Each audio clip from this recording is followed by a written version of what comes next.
郡主，您让我准备的聘礼已经备齐了。很好，当初我父亲不让我告诉沈郎身份，3日后我便要与沈郎成婚，也是时候跟他坦白一下了。哦，对了，我让你准备的东西……啊，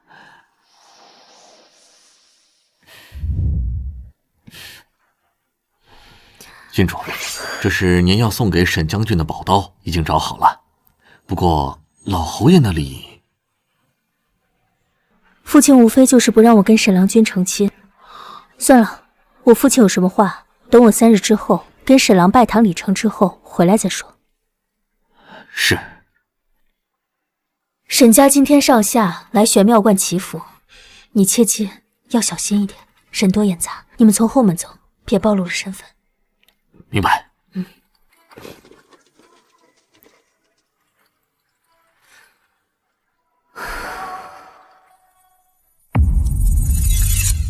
沈郎，他旁边的女子是何人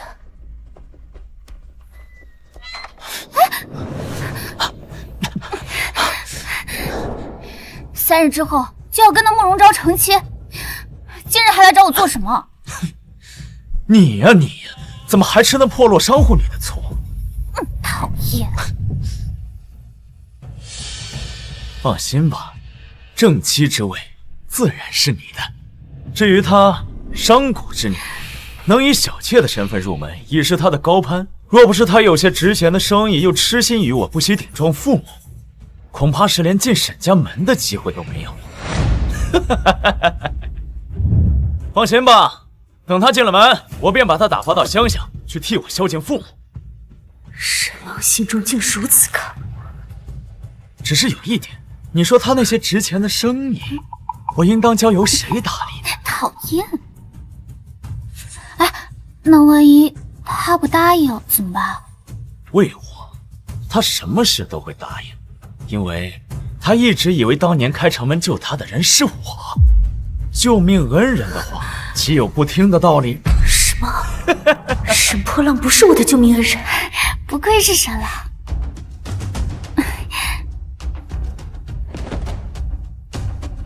愿沈郎得偿所愿，愿我与沈郎可以白头偕老，举案齐眉。住口！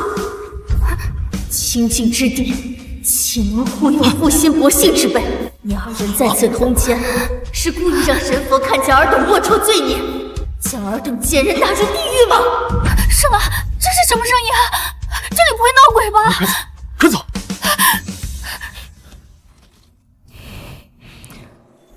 沈破浪，我倒要看看3日后你们如何得偿所愿，举案齐眉。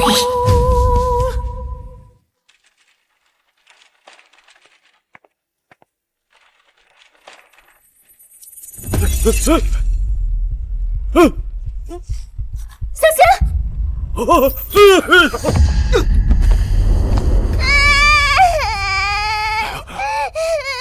好了，快，没事了，去儿吧。谢谢公子救命之恩，若是伤了别人的性命，我的车费都赔不起啊！孩儿无事便好，不必挂怀，去送货吧。谢谢，谢谢，谢谢。哎呀，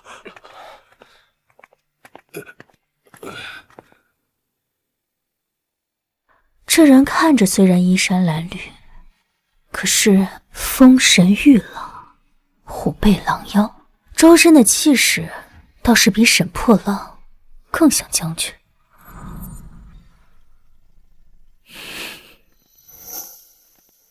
大哥，好身手！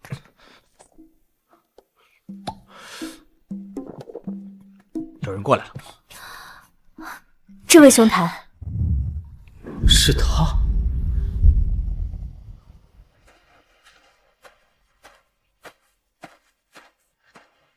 当时他不省人事，应该不清楚是我救了他。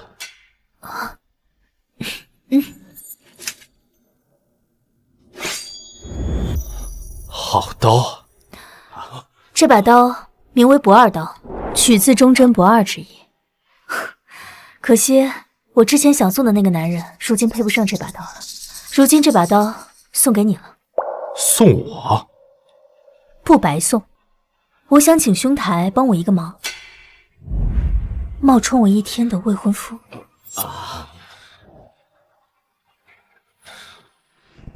这姑娘找面首，请去勾栏瓦寺，在下不卖笑，更不卖身。不需要你卖笑，更不需要你卖身，只需要在外人面前假装身份。若是你觉得这把刀不够，事成之后，价格随便你开。可以，事成之后，我同样需要姑娘当我1天的未婚妻。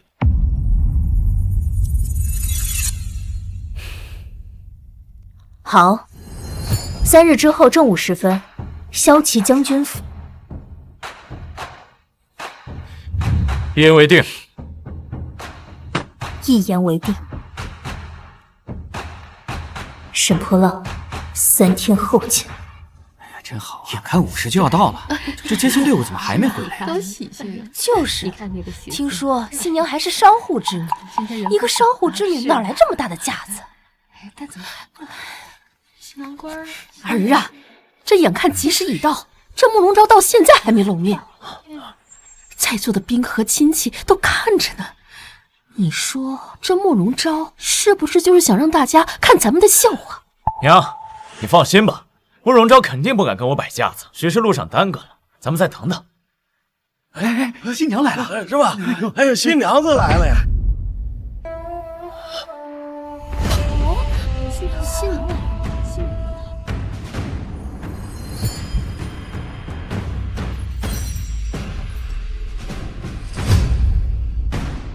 这新娘怎么自己走进来了？连盖头都没有。就是这样，还穿了一身白，大喜之日穿一身白也不像晦气。什么意思呀？果然是商户之女，毫无规矩。今日是我儿大喜之日，你竟然穿一身白，你是想诅咒我儿早死吗？沈破浪不是天天说要战死沙场，护大夏太平吗？既然连死都不怕，怎么会忌讳我这一身白呢？慕容昭，哎呀，看，就是他穿一身。不想嫁，今日是你我大喜的日子，你穿这一身白是存心给我触眉头吗？当真是晦气！儿子，晦气？对呀，这怎么还动手？太后娘娘曾赐予我一套凤冠霞帔，我念着太过贵重，想着给你们沈家留些脸面才不穿，没想到竟然如此薄气。慕容昭，既然你今天嫁入我沈家，我就好好的给你立立规矩，教教你女贱。你敢打我？打你怎么了？当年慕容家抗震救灾，太后娘娘赐了我一本女鉴，我的规矩是太后教的。难不成你是觉得自己的身份比太后还要尊贵？我听说慕容家虽为商户，可一向配合朝廷赈济灾民，很受皇家喜爱，就连太后当年都差点给慕容姑娘指婚呢。这规矩啊！沈夫人怕是忘了10几年前带着王夫的家产改嫁的事情。若沈夫人真有你口中说的重规矩守妇道，那又怎么会那么着急改嫁，将你的儿子陈破浪改姓沈？哎呦，这话真敢说！你简直就是胡言乱语！这就胡言乱语了？我还听过更夸张的事情。沈家的下人说，当年你和沈老爷子见面的时候，沈夫人还活着呢。住口！慕容昭！哎呦，这话真敢说呀！慕容昭，你到底要干什么？不干什么，我不过是想提醒沈老夫人，我的规矩轮不到她来理。好，那此事暂且作罢。不过二皇子得知我沈家今日有喜，特意为你这个心腹写了一封贺词，不妨呈上来你听听。想用二皇子的身份来逼我就范？儿呢？把二皇子的贺词给我呈上来。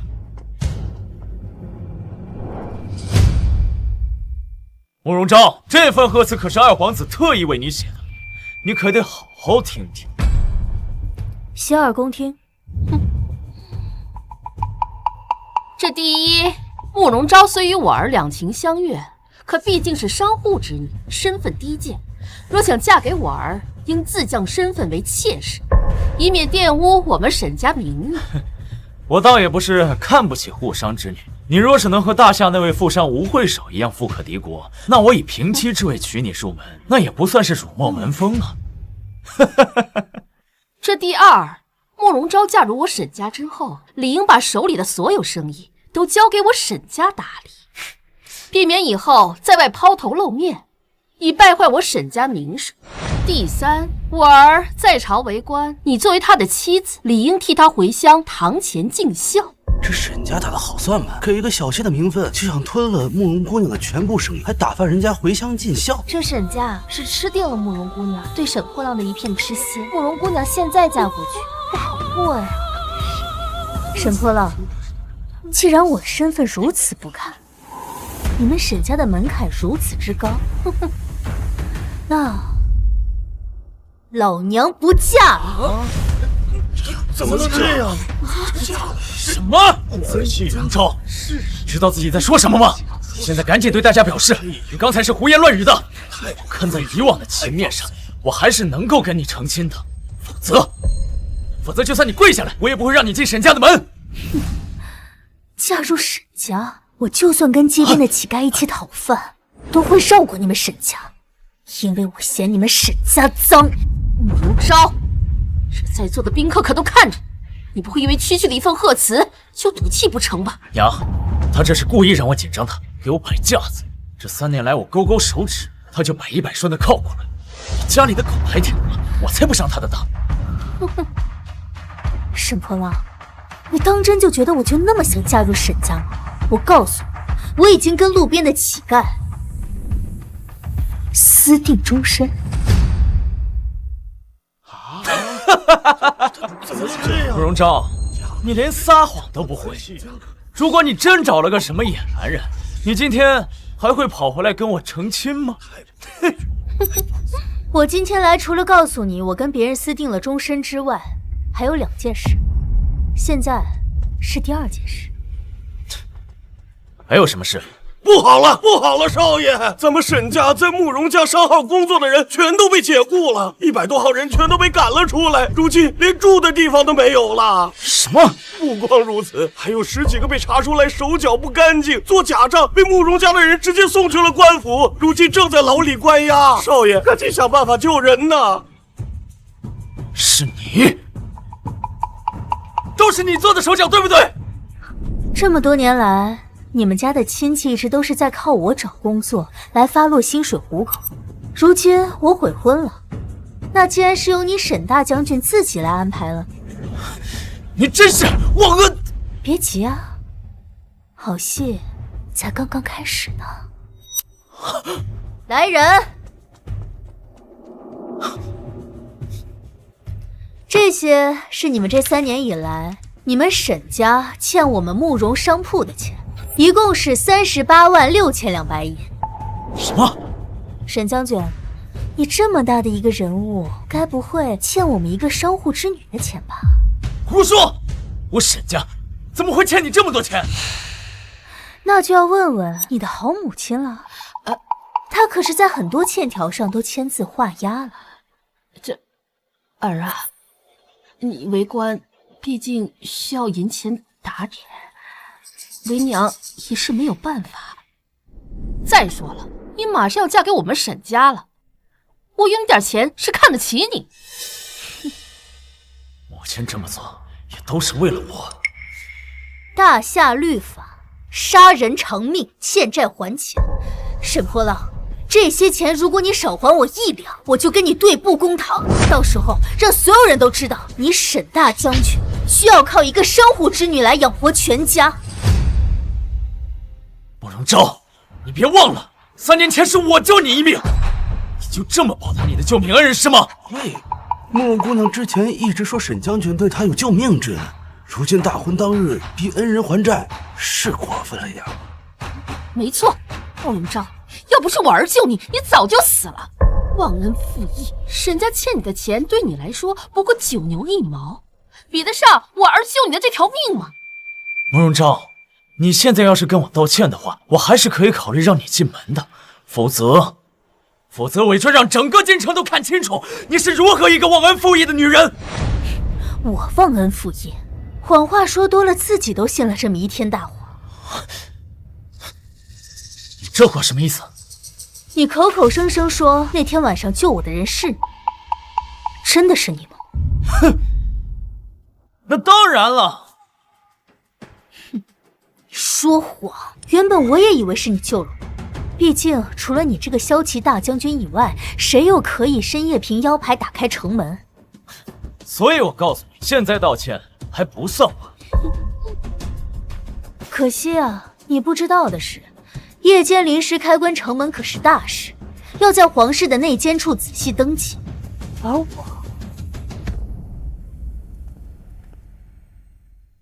早就已经找到了那天晚上登记的名册，上面清清楚楚地写着，那天晚上的确曾打开城门，不过登记的人是镇北侯奉旨入宫，上面有城门士兵签字画押，还有镇北侯的官印盖章。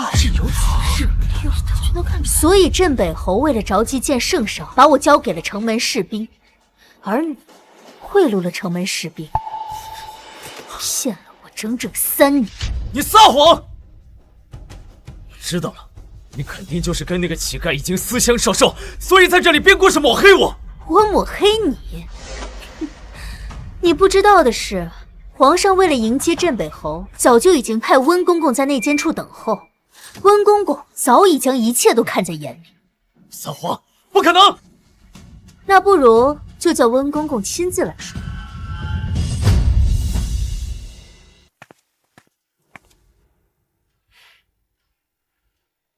温公公，请你如实的告诉大家，当年在城外救我的人，到底是不是沈破浪？怎么可能是沈将军？咱家瞧得清清楚楚，当初是镇北侯见你昏倒在路边，把你抱起来，快马朝京城赶去，用腰牌打开城门，然后吩咐手下士兵送你去就医。那天晚上，咱家辛苦陪着侯爷骑马赶路，累得腰都快断了，记得这么清楚啊！沈破浪，你的意思是说温公公也在撒谎不成？你要是觉得咱家撒谎，那咱们就去陛下面前对质，请陛下明鉴。这我可没说。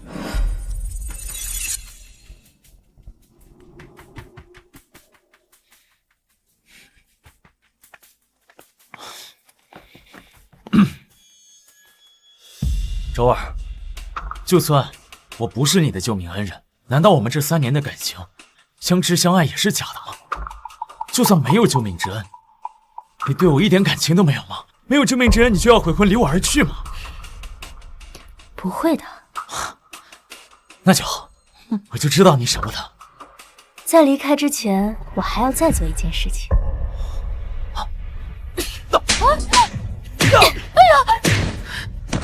你骗了我整整3年，我要你跪下给我赎罪！荣昭，荣昭，你是不是真以为我非你不可？我告诉你，你爱的人是苏妙真，是苏妙真。她温柔贤淑，善解人意，不知比你强多少倍。没有我看谁敢娶你？难道是那个乞丐吗？啊，他人呢？急什么呢？他一定会来的。你还在嘴硬是吧？谁在嘴硬？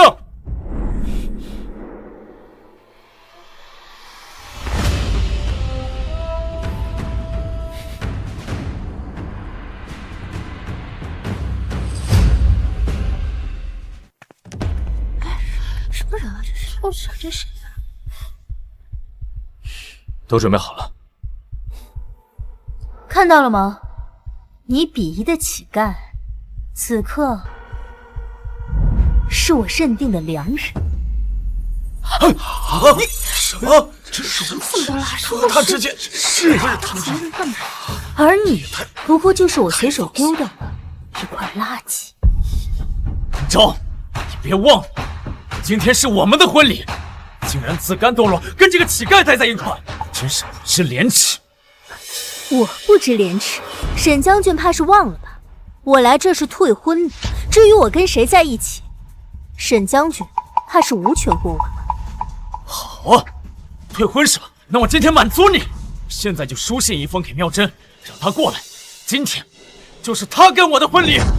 哦，看来你跟他真是情深意重啊。玉珍，你可真讨厌，居然能想到在沈破浪和慕容昭的婚房里行事，你就不怕他们发现吗？怕什么？区区神府，我还没放在眼里。而且，你不喜欢自己吗？讨厌！那是自然。妙真对我情意深重，我们两个早已互相托付终身。没有了你这个低贱的商女，刚好我可以和妙真一生一世一双人，举案齐眉，白头偕老。好啊，你们两个人情深意重，情投意合啊。怎么，你不信？等一会儿我就让你看清楚。来人呐，把纸墨拿过来。不必了。怎么，怕了？我的意思是，不必再麻烦你们下人再跑一趟了。既然你跟妙真情深意重的话，那今天这么重要的场合，他一定不会错过的吧？什么意思？你呀，还在想着怎么拜堂，而他早就已经入洞房了。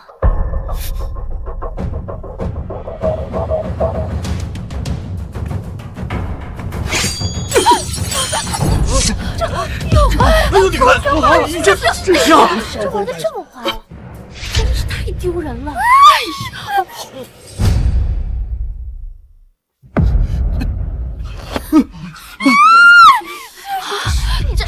这大喜之日，竟然有人在主人家的洞房偷情，真是一对不知廉耻的狗男女，偷情都偷到别人的婚房里，简直是不知廉耻。就是啊。哟，沈大将军，苏妙真苏才女还真是对你情真意切。你看，不用写信，自己就早早的在洞房里了。苏妙真，那个京城知名的大才女，不都说她是清官人吗？清官人卖艺不卖身，这玩的这么花呀？苏妙真，沈大将军，苏妙真跟你情深意重，她躺在那儿肯定是为你暖床祈福呢，你可千万别误会了她呀。对，我就是想帮沈郎压床祈福，沾沾喜气。你让我别误会，你衣冠不整，还跟别的男人抱在一块儿，我误会？你当我是傻瓜吗？倒要看看谁这么大胆，敢跟你偷情！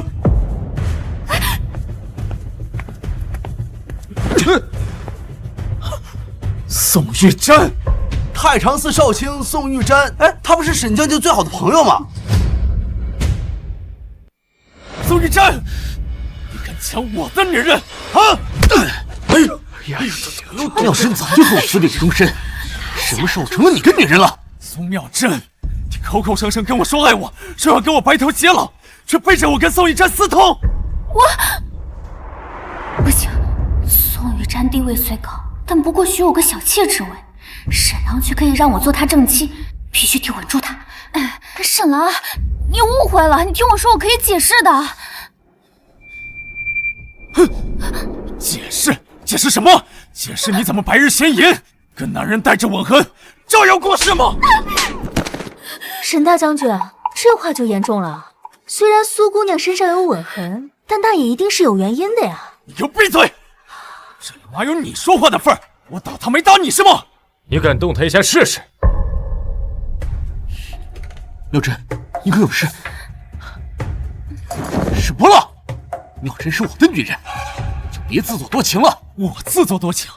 啊，好，我之前为了捧这个贱人当上才女，足足花了10万两白银。她是你的女人是吧？好，你替她还呢。什么？10万两？他说的都是真的？当然是真的，包括她现在吃的、用的、穿的，都是我之前亲手送给她的。玉珍，我可以解释的，你听我跟你说，我……贱人，竟想诓骗我替你还钱！玉珍，站住！花着我的钱还背叛我，今天你不把钱还给我，你休想走！沈波了，我凭什么要还你钱？这些钱都是你自愿给我的。你这个贱人！这个贱人！你敢打我？你这个小贱人，居然敢打我儿子！我是小贱人，那你儿子是什么？你以为你儿子是什么好东西吗？他明明已经跟慕容昭有了婚约，却还是要过来招惹我。他沈破浪就是个朝三暮四、背信弃义的负心汉。他今天得到的这一切，全都是他的报应。你懂什么？我儿子是男子，男子本该三妻四妾。况且我儿子是骁骑大将军，亏得我儿子之前以为你是什么才女，痴心想要娶你。现在看来，你连做丫鬟都不配。他对我痴心，我看他沈破浪有的都是私心吧。他做的这一切都是为了他的名声。当初娶我是为了我的才女名声，现在想要娶慕容昭为妾，是看上了他的钱。你儿子还真是打了一手好算盘。胡说什么？我胡说什么了？还有你给我的那些钱，有哪一分不是你从慕容昭手里要过来的？你沈破浪就是一个狼心狗肺、背信弃义的软饭男！找死！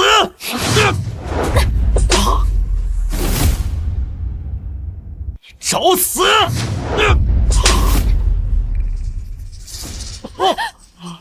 你还敢打我？我就打你了！你不是想知道为什么我瞒着你认识了宋玉瞻吗？哼，还能是因为什么？当然是因为你水性杨花，不守妇道。哼，大家都不知道吧？这位威风凛凛、高大威猛的沈将军，他不行。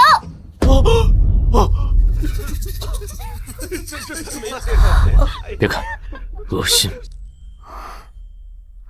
他这是在吃醋。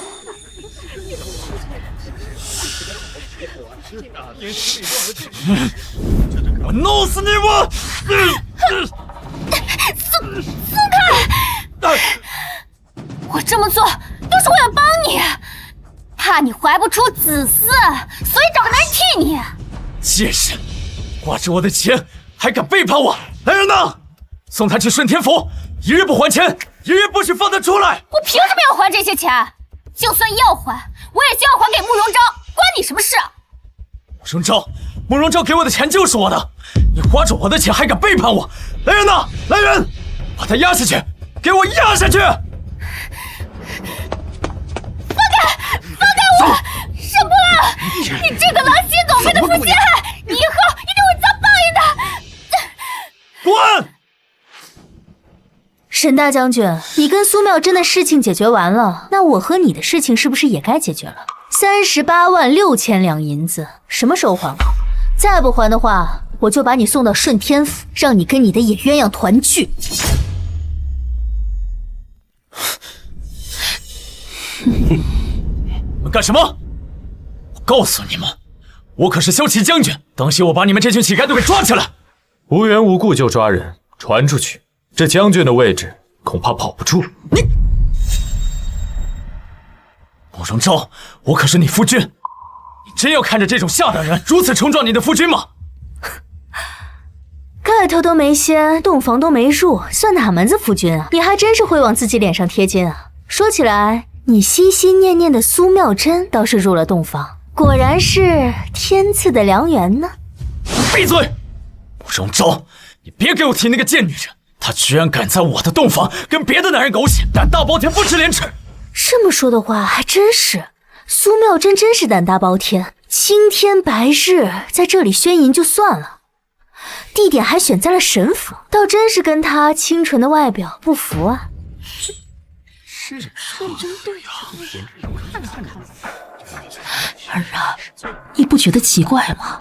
这苏妙真怎么说也是个清官人，令她也没那个胆子，敢在我们沈府眼皮子底下作乱。娘，你是说这一切是有人设计的？可是我平日里并未与人结怨，你傻呀！你当上了骁骑将军，多的是人眼红你。我看啊，就是想故意抹黑你的名声，让皇上不再重用。但是苏妙珍与我的关系，没有几个人知道。难道说是你？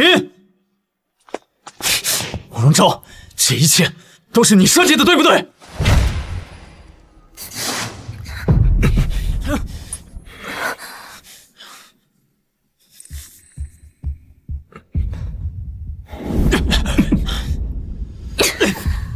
沈将军，这是何意？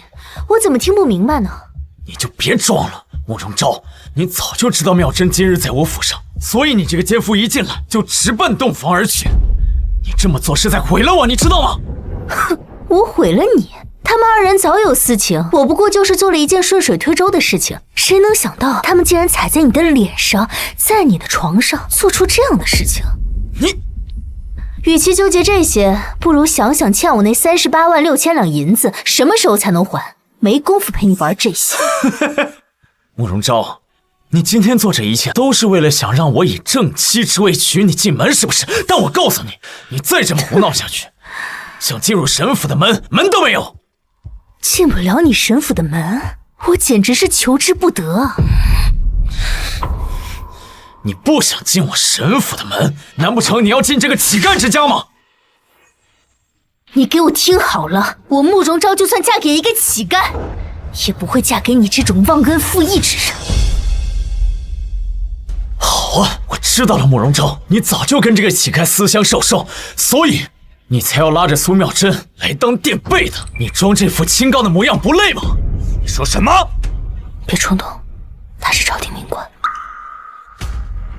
沈破浪，你脑子不好的话就去治，嘴不好的话就去毒哑了，别在这吵人烦。你来人！我懒得跟你废话，再不还钱，我就把这沈府都给你拆了。拆我的沈府？慕容昭，你是不是真以为我惦记你慕容家那点银子？我实话告诉你，我跟大夏的首富吴会首已经认识了，只要我一句话，我就能让你慕容家从此在京城消失。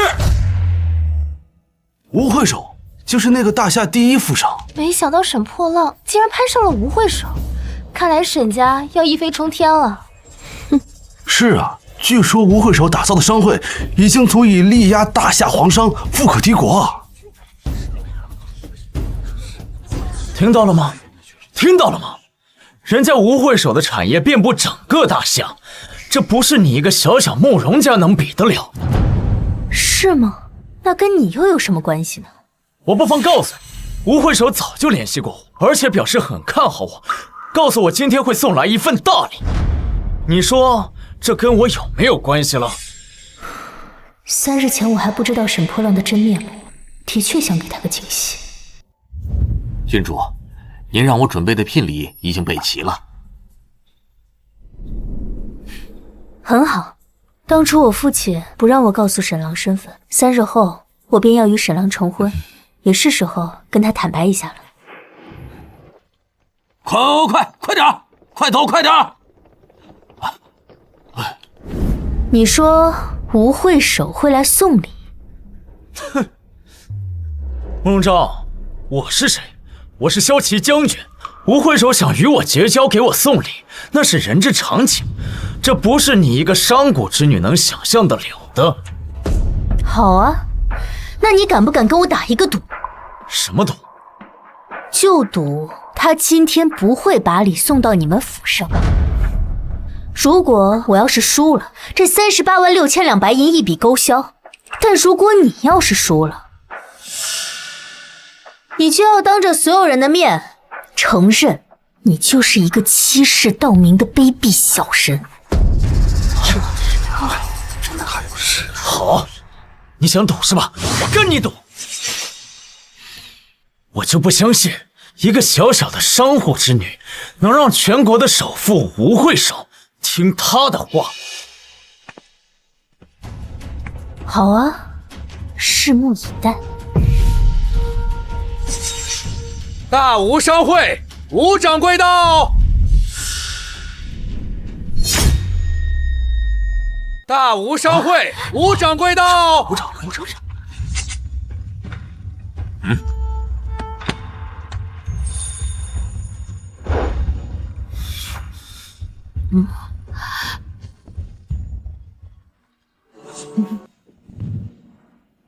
吴掌柜，这些箱子和珠宝是……啊，沈将军不必多礼，这些便是当初我们会首答应送来沈府的嫁妆。嫁妆？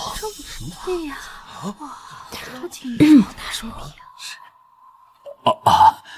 是我说错了，是一点心意。原来如此，这吴会首还真是财大气粗啊！一点心意就如此的隆重，真是破费了！这对我们大吴商会来说，不过是九牛一毛，不值一提呀。这吴会首竟这般有钱，不过我与他素未谋面，光是赏识也不至于有这么多大礼。吴掌柜，不知这吴会首是男是女啊？我们吴会首自然是女子。我若是能与吴会首结成良缘，这慕容昭便是连给我提鞋都不配了。慕容昭，你都听见了吧？这些贺礼已经进了沈府，这赌你输了。沈将军，这礼到了，不代表就是你的。莫非沈将军是觉得这些礼是送给你的？当然了，刚刚吴掌柜都已经明确表示，这些都是吴会首答应给我的心意，而吴掌柜可是大吴商会的老人了，他的决定那就是吴会首的决定。原本是这样的，不过现在不必了，拿回去吧。慕容昭，你怕不是疯了吧？你一个小小的商户女，也配名列大吴商会的人？你以为你是大吴商会的吴会首吗？真是可惜。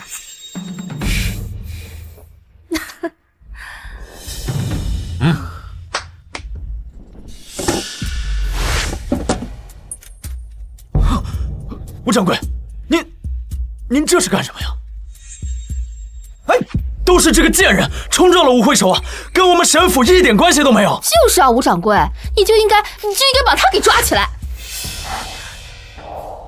别担心。你是说让我把他抓起来啊？哎呀，吴掌柜，实不相瞒，今天是我们的婚礼，但是这个贱人居然当众跟其他的男子勾结，实在是恬不知耻。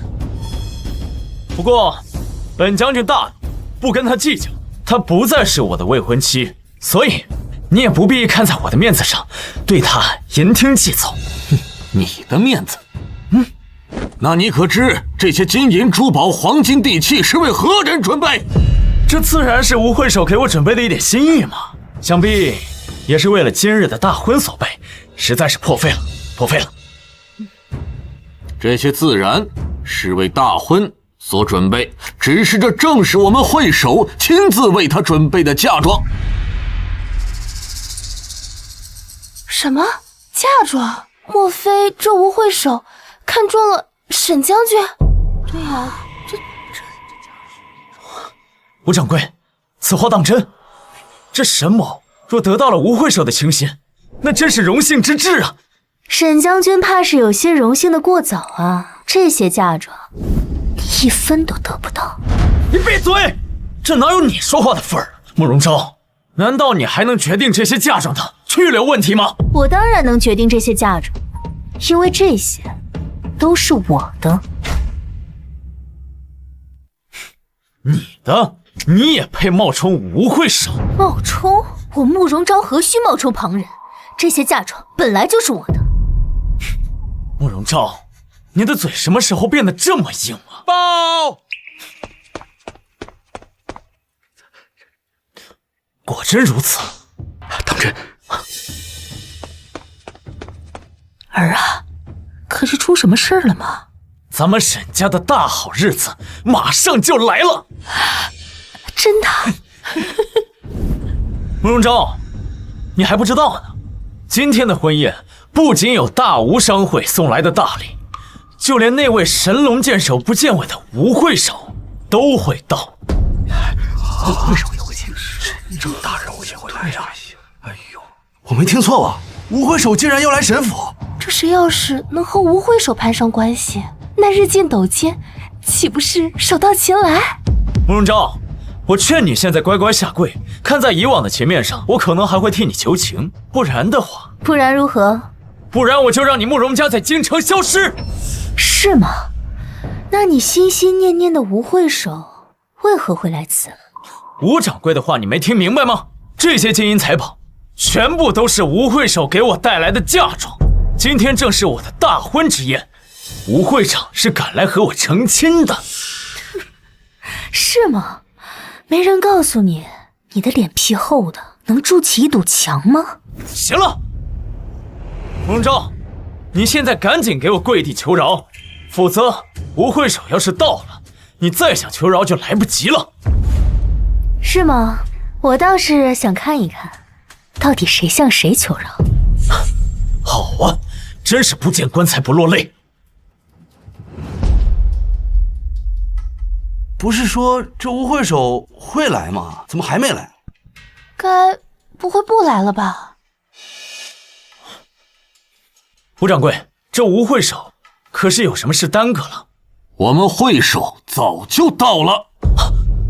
到了？哎，到了，哪儿啊？到了，在哪儿啊？是啊，这位就是我们大吴商会的吴会首。啊？什么？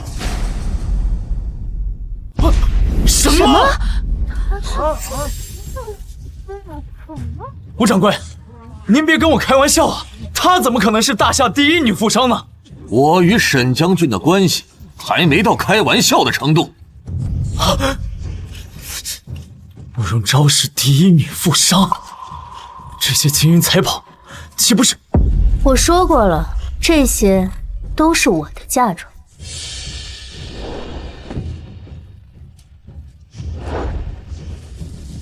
哎，说这慕容姑娘就是富可敌国的吴会首，那这沈将军这次还真是赔了夫人又折兵啊！哎，谁说不是呢？你竟然是大吴商会的吴会首。怎么样，找我假装你的未婚妻，不吃亏吧？昭昭，昭昭，我错了，你原谅我好不好？我是骁骑将军，你是第一女富商，咱们门当户对。你完全有资格做我的正妻啊！做你正妻啊？对，你也配？我告诉你，尽快把我的银子还给我，不然我让你们沈家在京城再无容身之地。我们走。哎，昭昭，你等等，昭昭，别碰他！你这个贱民，你敢如此这般对我儿子，信不信我找人给你抓起来？我看谁敢！慕容昭，我与你相识3年，难道我还比不上一个臭乞丐吗？我说过，宁可嫁给一个乞丐，也不会嫁你。你，萧北辰，萧北辰，这是我慕容家祖传玉剑，与我手上是一对，你可愿意娶我？我愿意。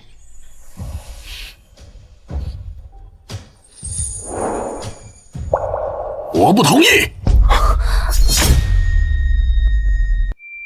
我不同意！爹，你怎么来了？我要是再不来，难道等着你被别人拐跑吗？不是。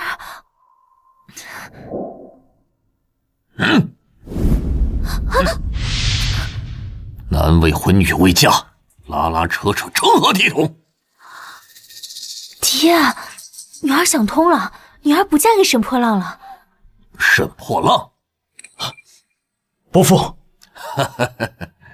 他当然配不上你。不过，你在路边随便找一个人成亲，我更生气。爹啊！之前就要嫁给沈破浪，现在闹着要嫁给这个人，在你眼里，这儿女大事如同儿戏。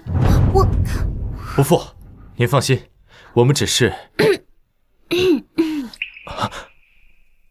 我们虽然是一见钟情，但我一定会照顾好慕容姑娘的。照顾？呵呵，我们家昭儿自幼过惯了锦衣玉食的生活，而你连自己都照顾不好，你怎么照顾她？放肆！你八两，我没兴趣听下去。这里是白银1万两，拿着它，离开我的女儿。1万两，在京城一栋宅子也才400两，1万两，这可是寻常人家一辈子都挣不了这么多钱啊！爹，你可以教训女儿，但你不能这样侮辱我的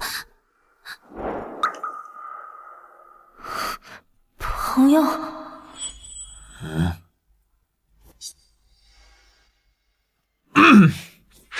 伯父所言极是，像昭昭这样的人，这种贱民是绝对配不上的。在下不才，沈破浪前几日刚刚被皇上封为骁骑将军，如果伯父愿意的话，我愿以正妻之位迎娶昭昭入门。沈破浪，只有你什么事儿啊？昭沈凡，赶紧滚！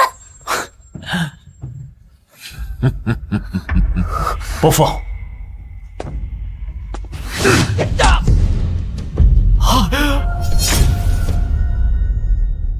绣花枕头也配娶我的女儿？你凭什么打我儿子？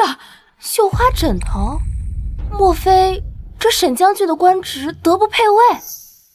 你们胡说八道什么呢？我儿子可是皇上亲封的骁骑大将军，就算是皇亲贵女也娶得。你们慕容家就算再有钱，也不过是商户贱民。我儿子不嫁，你们还想嫁给皇亲国戚不成啊？我的女儿倒不必嫁皇亲国戚。知道自己不配就好。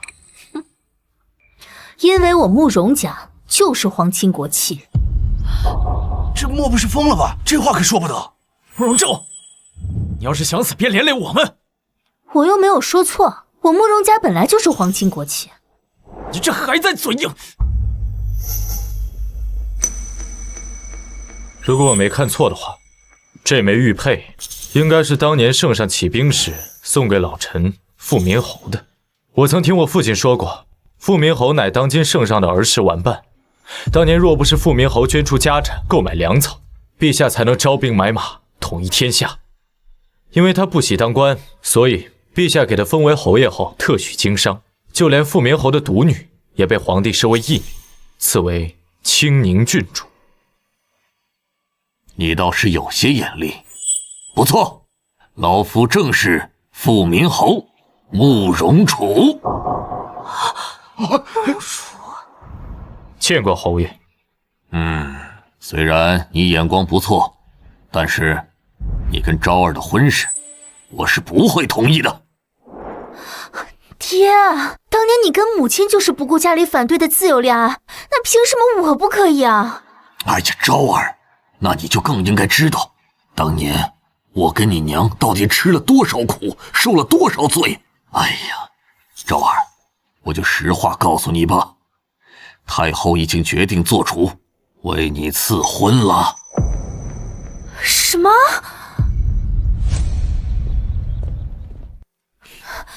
太后娘娘之前赐婚的时候不是已经退了吗？怎么又……哎呀，我还不是怕你真为了那个姓沈的跟我和你娘断绝关系，这才去太后那儿求了一道赐婚懿旨。爹，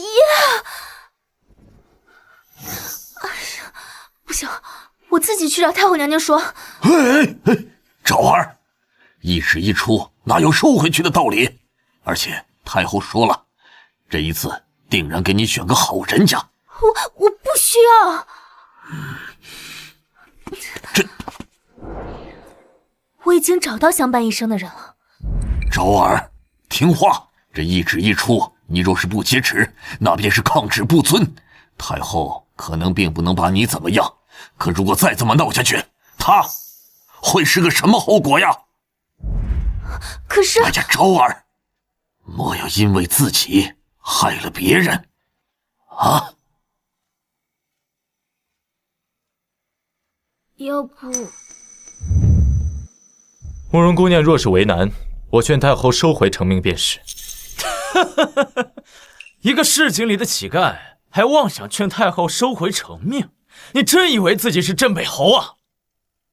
我原以为你是个聪明人，没想到你竟如此的不知天高地厚。你刚刚说的话是以下犯上，连我也保不了你了。我没说谎。啊？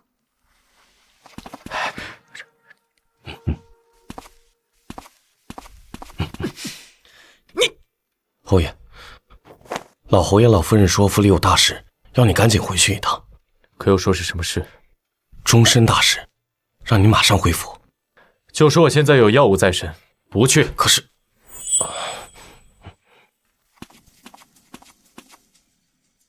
是，发生什么事情了吗？没事。对了，若是太后不肯收回旨意，你把这个交给她，她自会同意。这是什么？这是镇北虎符。这是镇北虎符。什么是镇北虎符啊，爹？手握此符，便可调动天下兵马，是早年陛下赏给灭了北蛮80万大军的镇北侯的御赐之物。如今为何会在你手上？这其实是假的。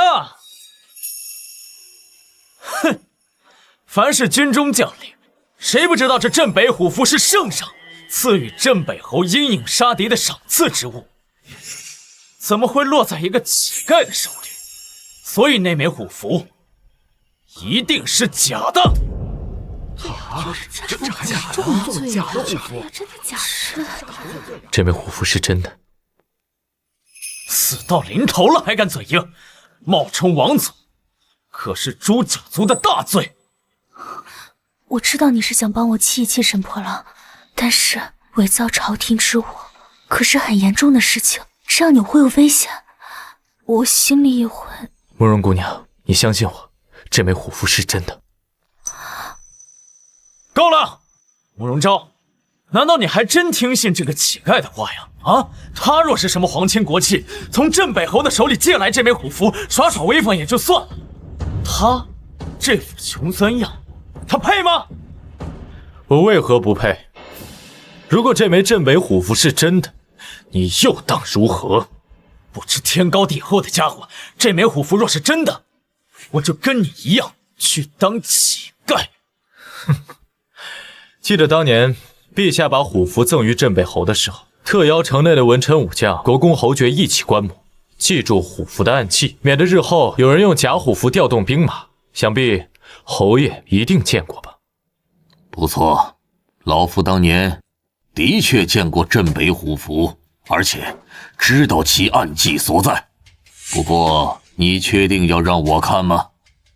想清楚了，这枚虎符若是假的，可是要诛九族的。请侯爷一观。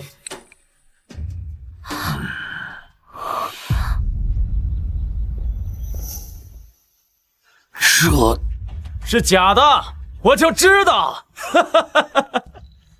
这枚镇北虎符是真的。什么？这怎么可能？一个乞丐手里居然有镇北虎符！哼，你怎么会有镇北虎符的？啊，你之前说你当过兵，也就是说，你是不是之前在镇北侯的黑甲军里当过兵？那这个镇北虎符就是镇北侯交给你的。多谢慕容姑娘刚才一直给我找理由开脱。如果要真的是在镇北侯手下当兵的话，那你就更不应该利用他对你的这份信任来帮助我。快走！所以，你刚才着急赶我走，是担心我？我是为了大夏。你一个堂堂的男子汉，应该去镇守边疆，保家卫国的，不应该在这里。我有机会会去北疆看你的。既然镇北侯让你保管这枚镇北虎符，定然是对你极其信任，你莫要辜负了这份信任。至于我的女儿，她飞扬跳脱，需要一位沉稳大气的高位者，方可护其一世平安。你不合适。慕容家主，您误会了，这枚虎符并非是我替人保管，而是……我知道了，你这个贱民，死定了！沈破浪，你有完没完？昭昭，你被他骗了，你知道吗？黑甲军全部都在北疆镇守，他一个小兵却在京中逗留，这哪里得镇北侯赏识？这分明就是被推出军营，所以恼羞成怒，偷了虎符。沈破浪，你胡说八道些什么呢？我哪里说错了？像他这种贪生怕死之辈，想必他的父母也是不伦不类之流。说什么？你说什么？别再拉起来了！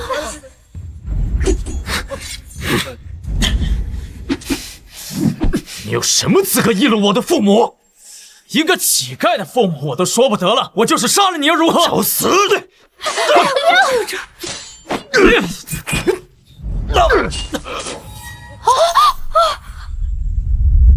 道歉还是死？我不该骂你父母，我道歉。北辰，这么多人看着呢，你别太冲动了，他好歹是朝廷的命官。就算我今天把他杀了也不碍事。哼，你别以为赢了我就可以高枕无忧了。你偷了镇北虎符，镇北侯还是会找你算账的。是吗？可我觉得他不会这么做。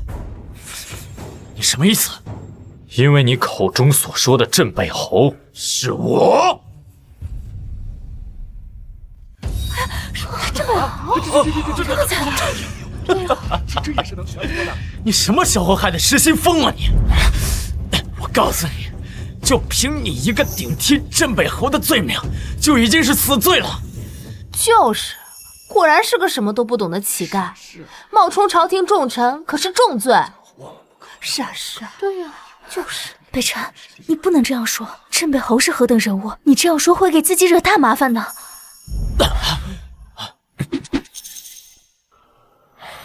慕容姑娘，我真的没有撒谎。慕昭，不要轻信这个乞丐的话。就算镇北虎符是真的，可他现在说自己是镇北侯，谁会相信？哦，你为什么认定我就不是镇北侯呢？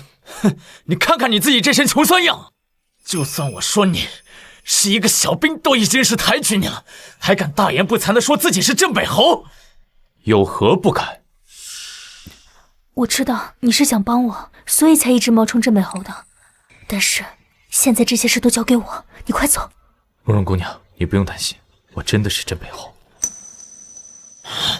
还敢狡辩？如果我没记错的话，你只是京城内一个闲职的骁骑将军，你为什么认定我就不是镇北侯呢？那当然是因为我见过镇北侯。什么？你见过镇北侯？不行，快走！再不走就来不及了，快走啊！别担心，你说你见过镇北侯？那当然，我之前押运粮草前往北疆，为镇北侯麾下的黑甲军送粮的时候，亲眼见过镇北侯的背影。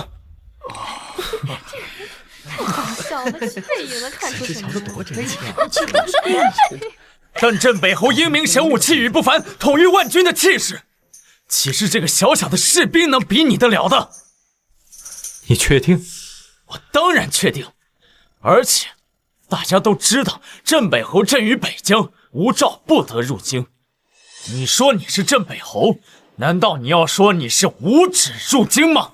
你八良，这次是秘密奉诏入京，倒是我一时大意，暴露了身份。哼，区逃兵还敢冒充镇北侯？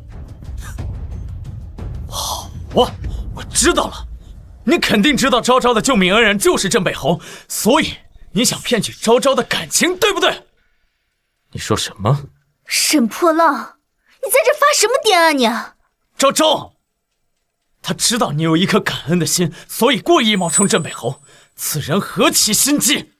他没有骗我，倒是你骗了我整整3年，你的行为更是令人作呕。昭昭，你……慕容姑娘，你是说他冒充了你的救命恩人？没错，当年我晕倒在城门外，是镇北侯救了我，而他贿赂了城门口的士兵，蓄意欺骗我整整3年。哎，要干什么？这可是皇城脚下！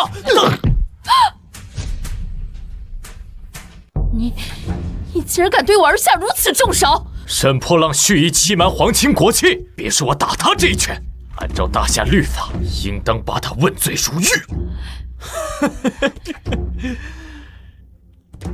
那也轮不到你来教训我。我是皇上亲封的小骑将军，你敢打我，就是等于在打皇帝的脸。来人，去通知顺天府，把他给我抓起来！我看谁敢！你说的对，如果我是一个小小士兵，的确轮不到我来教训你。但若我不是呢？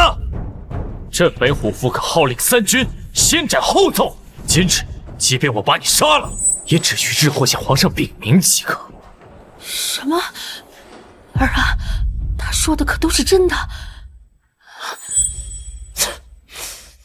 娘，镇北虎符的确有先斩后奏的特权，但是一个小小的士兵也配提先斩后奏吗？那你可曾想过，若我真的是镇北侯，你又当如何呢？实话告诉你，镇北侯的手下王世忠王副都统今天也会来帮我庆婚。等他到了，一切都将真相大白。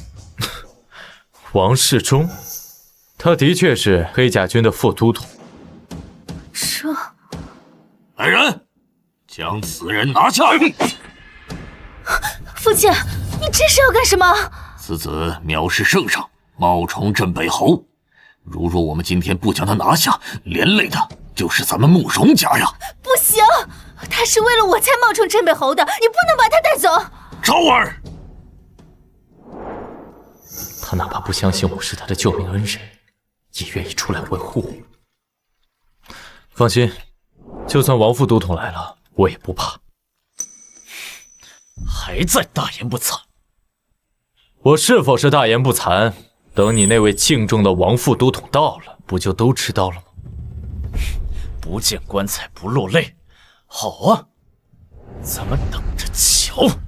黑甲军，王副都统到！哟，这谁来了？王副都统，今天能来为我庆婚，着实是沈某的荣幸。好说好说，这几位是啊，这位就是咱们大夏赫赫有名的富民侯，我的伯父。这位青宁郡主慕容昭，也是大吴商会的吴会手，今日便是我跟他的婚期。沈破浪，你脸皮不要可以捐给灾民那做鞋底，我何时答应与你成婚？嘘，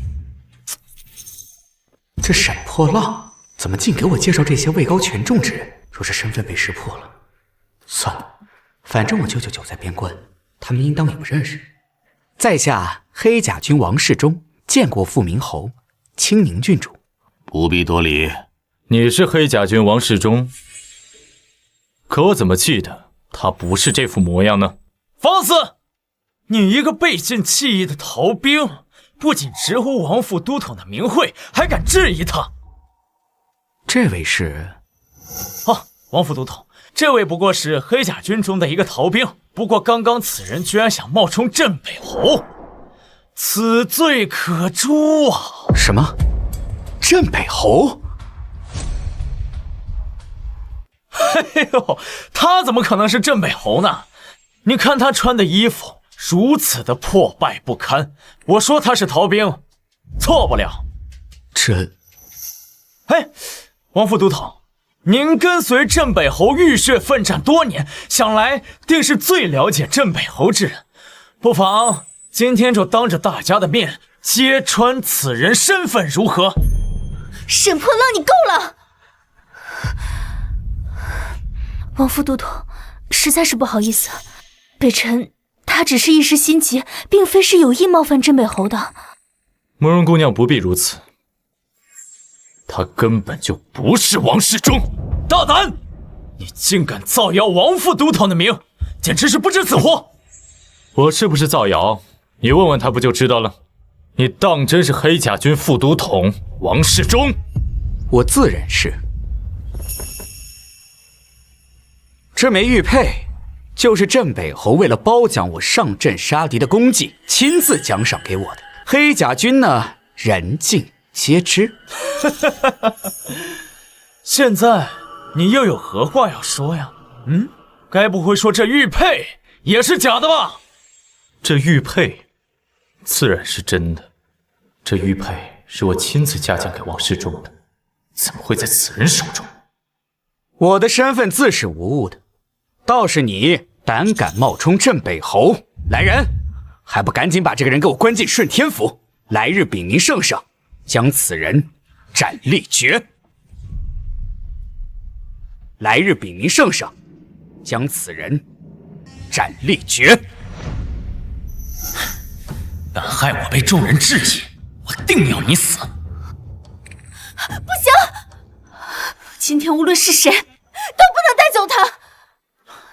昭昭，王副都统已经确认过了他的身份，不过是一个想冒充镇北侯身份的宵小狂徒，你又何必执着于他？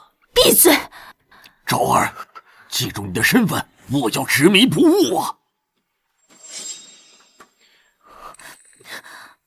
慕容姑娘不必担心，走的人不会是我。怎么，你还有什么遗言不成？遗言倒是不至于，但是有一事不明。你想说什么？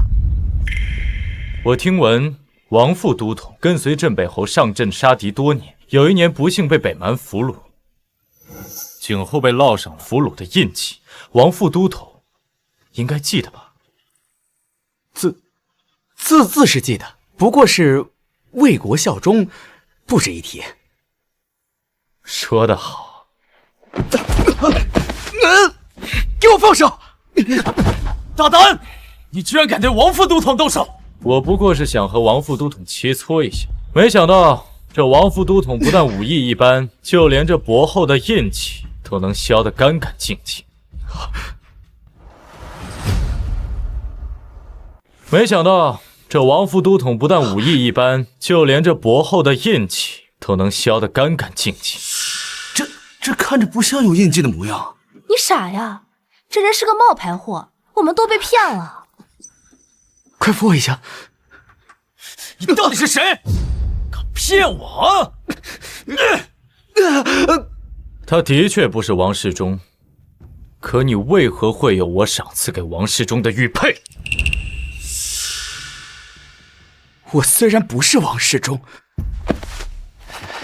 但王世忠乃是我的亲舅舅，他可是镇北侯的左膀右臂。所以你之前在我这里拿的钱财，答应将我引荐给镇北侯的事情，也都是假的。那还不是怪你太蠢，说什么都信。安然，此人冒充大夏将领，在京中招摇撞骗，将其押入顺天府，即日起由顺天府尹查办。是。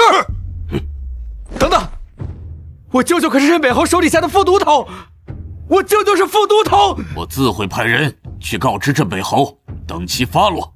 放开我！走，放开我！还不得走？他罪名比我还重，他冒充镇北侯。这是怎么了？咱家只是去方便一下，怎么多出这么多人？温公公，有人冒充镇北侯。谁敢冒充镇北侯？谁敢冒充镇北侯？是他！你死定了！温公公曾在城门口迎接过镇北侯回京，等温公公坐实你的假身份之后，连慕容昭都保不了你。别担心，我的身份是真的。世纪宗权暴露身份之时，只能之后向圣上请罪了。你能不能不要再嘴硬了？之前是你运气好，遇到了一个冒牌货，可是温公公是真的见过镇北侯的人。我的身份不需要隐瞒，昭儿，你愿不愿意相信我一次？他唤我昭儿，还怪好听的。算了，到时候问罪下来，我一定会和你一起面对。沈将军，有人冒充镇北侯，可有此事？温公公啊，不仅有人冒充镇北侯，他甚至敢偷盗御赐之物，甚至还侮辱太后。像这样的人，你说依照大夏的律法，该如何处置？什么？若真如你所言，立刻押入顺天府查办；若是属实，斩立决，诛九族。好。温公公，他真的不是有意冒犯镇北侯的。昭儿，不要意气用事。天啊！别担心，我的身份是真的。温公公在这里还敢撒谎？你是？温公公，许久未见。咱家见过镇北侯。什么？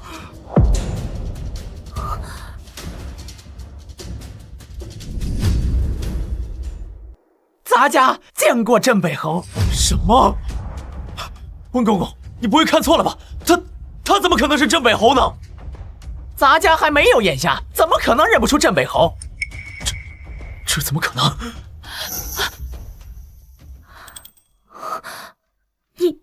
你真的是镇北侯？嗯。那当时是你救的我？3年前，我在城外的路边救了你。当时我奉旨入京，急于面见圣上，就将你交给了城门士兵照顾。可是你救了我，为什么3日之前不跟我说呢？救人只是顺手的事，又何足挂齿。谢谢，既然你是我的救命恩人，那我一定会报答你的。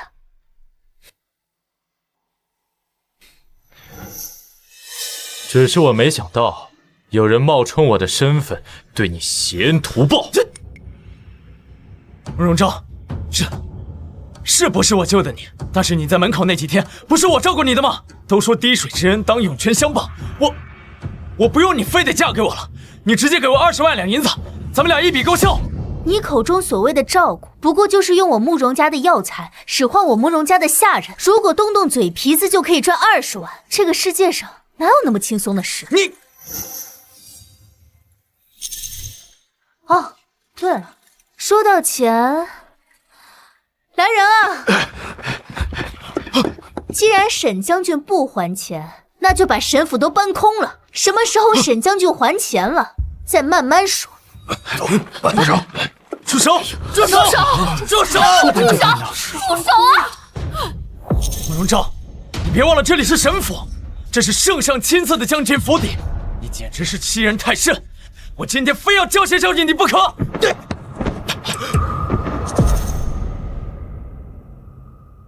我今天非要教训教训你不可！慕容昭，你敢打我？打你怎么了？只许你动手打人，就不许旁人还手吗？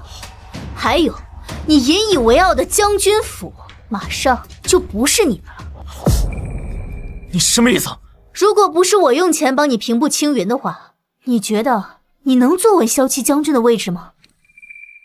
我已经向陛下禀情，你的将军之位马上就要坐不稳了。什么？慕容昭，你这个毒妇，你怎能如此对我儿？沈破浪背着我跟别人苟且，而且还想着霸占我的家产。我只不过是拿回属于我自己的东西，论恶毒的话，我还不及你们的1/10。行了，不就是钱吗？我想办法给你就是了。但是你将此事禀报给圣上，对你有什么好处？没有好处，但我开心。你，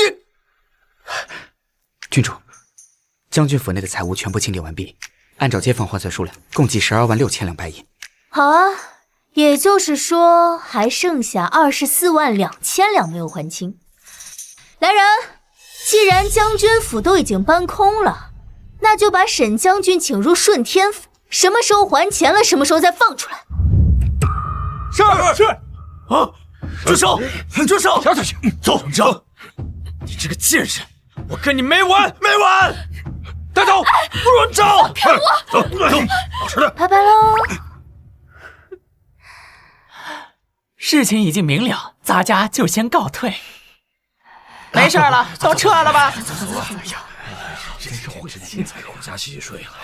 大戏，走吧。大戏。父亲。他是镇北侯，也是女儿的救命恩人。之前你跟我说想让我找一个能护我的人，如今我已经找到了。他是很好，可我还是不能同意。为什么呀？可我还是不能同意。为什么呀？父亲，他是镇北侯，论身份与我相当，而且他还是我的救命恩人，论缘分我们也是有的。为什么您还是不同意啊？就因为他是镇北侯，所以我才不能同意。老夫我虽久不闻外事，可也知镇北侯虽为国之栋梁，但不近女色，杀伐果断。若你嫁过去，该如何讨得好？父亲，我相信北辰他不会是那样的人。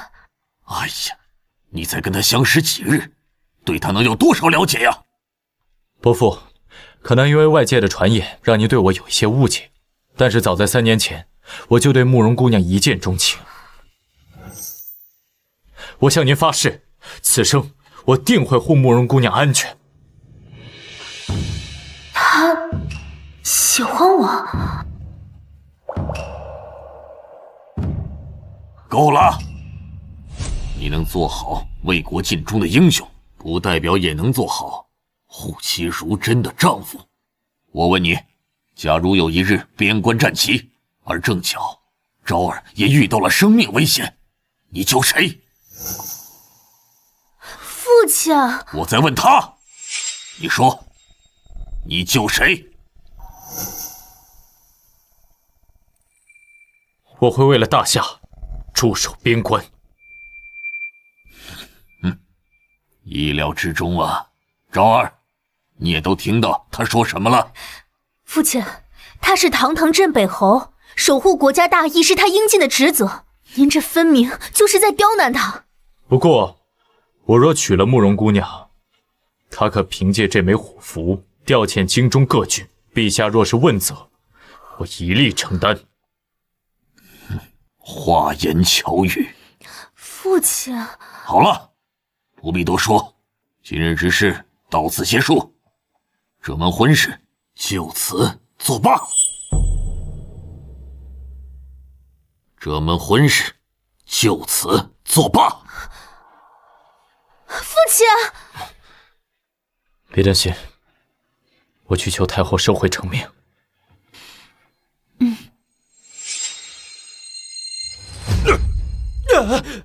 都给我老实点！哎，别走啊！哎呀，这不是我们威风凛凛的沈大将军吗？怎么也被关进顺天府了？苏妙真，你这个贱人，都是因为你，还他妈有脸说我！我说错了吗？没有了慕容昭，你不过就是一条丧家之犬，人人唾弃的废物。贱人，说我他妈杀了你！省省吧，还以为自己是骁骑将军。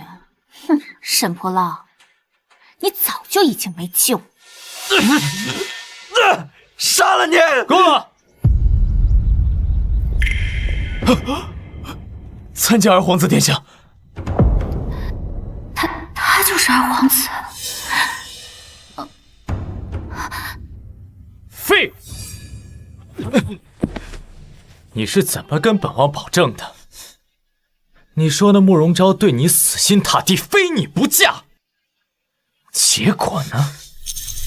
你知不知道，要是本王有了慕容家的财力，本王的大事就多了几分胜算。殿下，都是卑职的错。卑职之前一直以为慕容昭对我死心塌地，可是我没想到他贪恋权势，瞒着我跟忽然回京的镇北侯勾搭在了一起。你说什么？说什么？镇北侯在京城？对，他不仅在京城，而且他还带着慕容昭大闹了将军府。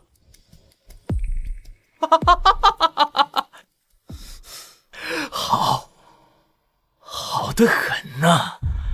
我原本担心他人在北地会成为心腹大患，没想到他竟然无照私自入京，真是天助我也！殿下英明，这镇北侯无照入京，殿下只需要稍作点拨，圣上肯定会起疑心。到那时，扳倒镇北侯算什么？我要的只是他和他的40万黑甲军。到那时，别说皇兄，就是父皇，本王又有何惧？这怎么？觉得本王的计谋不可？卑职不敢，只是卑职听说那镇北侯跟太子私交甚好。别担心，本王要的只是他的兵马，不要他的忠心。等本王登基之后，自会送他下去见太子。二殿下深谋远虑，卑职愚钝。来人！殿下有何事吩咐？我要带他出去。这……是。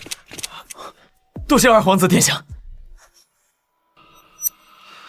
至于这个听了本王气话的女人，殿下饶命！奴婢还有一计，可以让镇北侯为殿下所用，还能得到慕容昭的全部财产。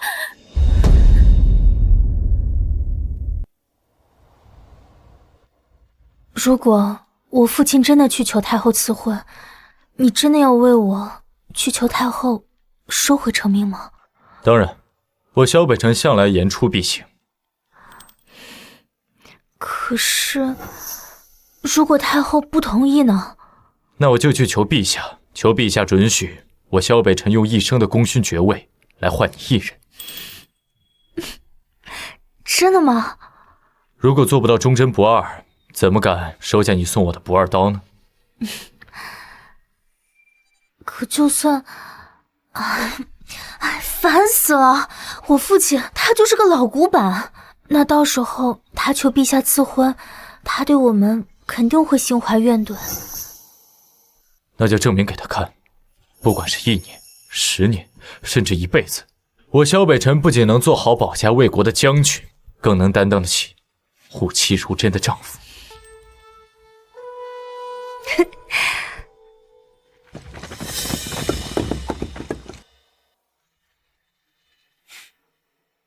沈破浪，没想到吧，二位，咱们这么快就又见面。你来干什么？我来干什么？太子有令，镇北侯萧北辰擅离职守，无诏入京，意图谋反，其罪当诛。特令我前来捉拿，把萧北辰给我拿下。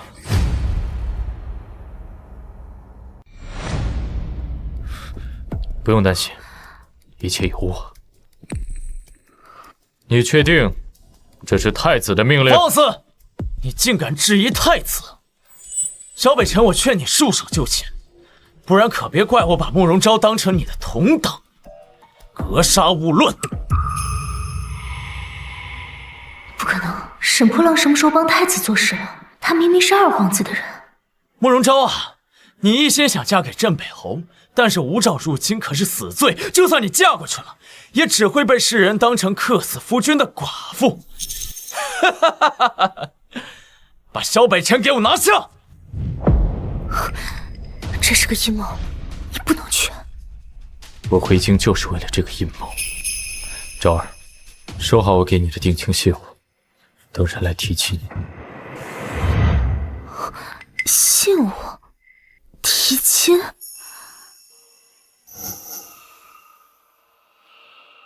哎呦，没想到刚选中的夫君就被带走。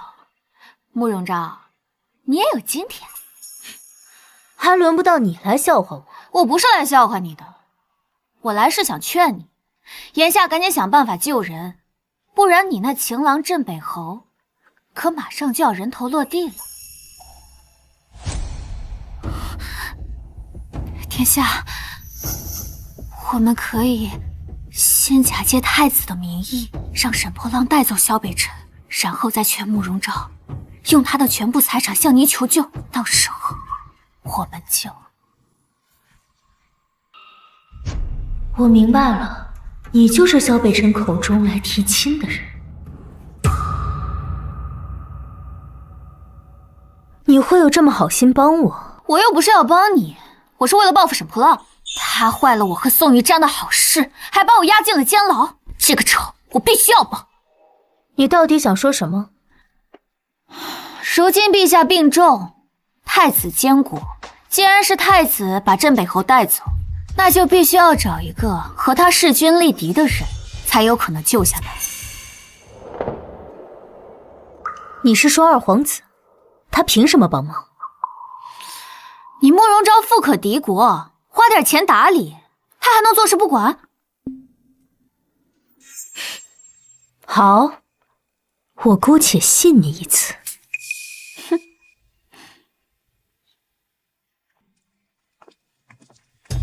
殿下，慕容昭求见。臣女慕容昭参见皇子殿下。哎，慕容姑娘是父皇钦定的青宁郡主，何必如此多礼？快请坐。郡主的来意，妙真姑娘已经告知我了。镇北侯乃我大夏功臣，郡主又开口求我，我本当义不容辞。只是如今父皇养病，由皇兄把持朝政，我怕什么？我怕我一人开口，人微言轻啊。若是文武百官能在上朝时一起开口求情，想必一定能救出镇北侯。只是，若想文武百官开口求情，这上下打点的费用，原来是为了我的钱啊！殿下放心，慕容昭愿付出全部家当，只为能救出镇北侯。好。哈哈哈哈！郡主对镇北侯真是痴心一片，令人佩服。既然郡主愿意出钱，那我就好好替郡主打点打点，保证把镇北侯救出来。多谢殿下。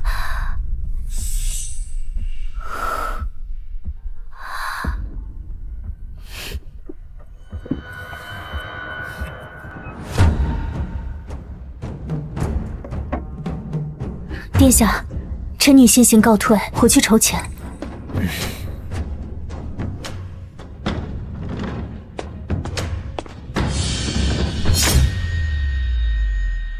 来人，派个人跟着他，看他是不是真的在筹钱。是。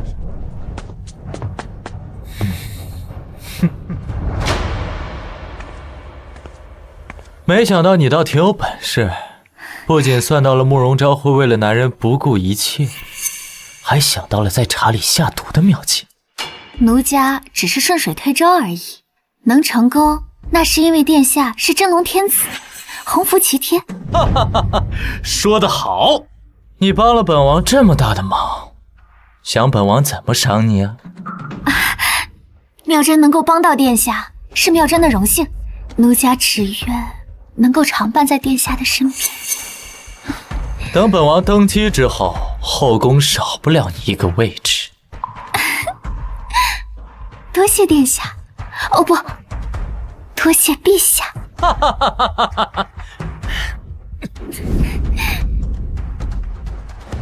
这个还有这个，都快点搬啊！快点儿！昭儿，你这要做什么呀？难道要把我慕容府给搬空吗？父亲，北辰现在危在旦夕，我必须要救他。哎呀，他无照入侵已是死罪，你拿我们的家当去救他，难道要把我们当成同党不成？父亲，小北辰是我的救命恩人，在我心里早已认定他，生同他，死同穴。别说是万贯家财，就算是要女儿的性命也没有关系。你，哎呀，都快点，继续搬啊！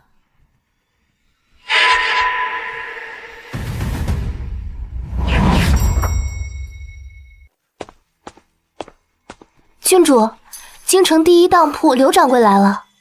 小人见过郡主。刘掌柜，我想把这些字画藏品全都当掉，换成金银，越快越好。哦，还有这些地契房契也全都当掉。这些藏品数目巨大，价值连城，郡主当真要卖？不错。那小人马上去为郡主筹获金银。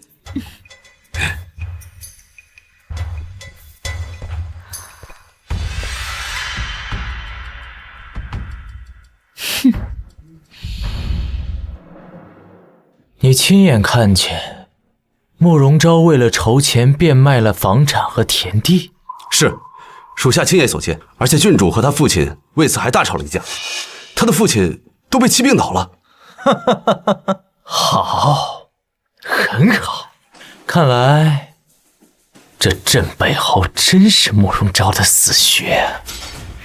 去，让沈破浪给我把镇北侯带过来。是。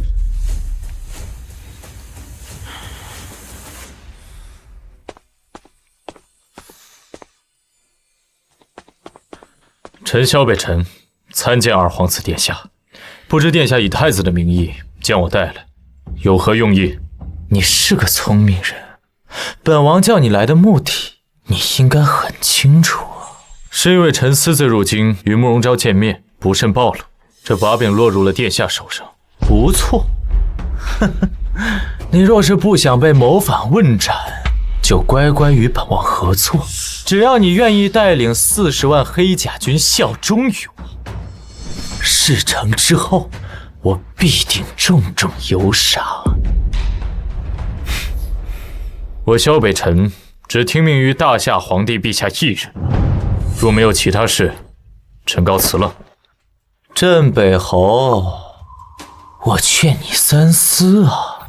你要是就这么走出去了，你那心心念念的慕容昭姑娘，可就彻底没救了。殿下什么意思？今日慕容昭来时，饮下了一日断肠散，没有我的解药，他必死无疑。陆景玉，昭儿若有不幸，你必死。天王老子也保不住你！放肆！胆敢直呼二皇子名讳，我……哎，镇北侯，本王很欣赏你，只要你愿意效忠于我，别说慕容昭，全天下所有的女人随你挑。你若不愿，就别怪本王心狠手辣，送你和慕容昭一起上路了。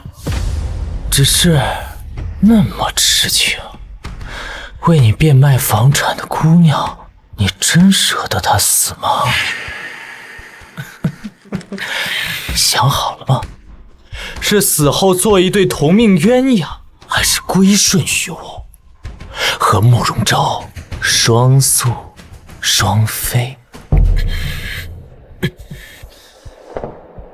好，我答应你。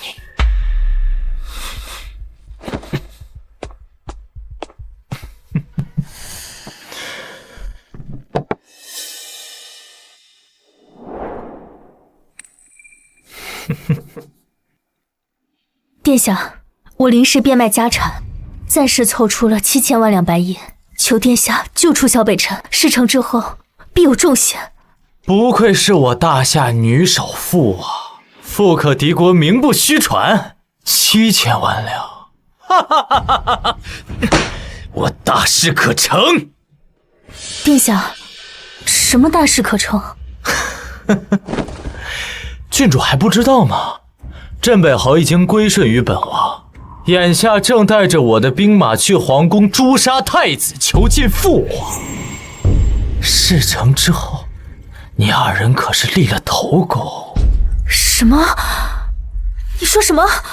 不可能！萧北辰为了求解药救你，这才投靠殿下。现如今应该已经攻破皇城了。救我？